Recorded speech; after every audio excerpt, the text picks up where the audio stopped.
yun nga mga mare, no, ang daming nagre-request sa amin na gawing long-lasting ang hazelnut, almond, and toast. For short, yung mga NLL variants namin or yung not long-lasting variant ay gawin na naming long-lasting. Hindi nyo alam, tinatrabaho na namin yan, mare. Oo. So, unahin natin si Toast Girl. Maglagay tayo. Mag-swatch tayo din sa braso ko. Wait lang ah. Ayan. Then, si hazelnut naman. Wait, i-wipe muna natin ang spatula.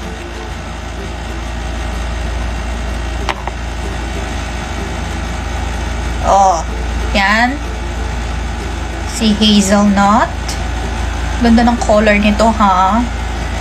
Nude. Okay.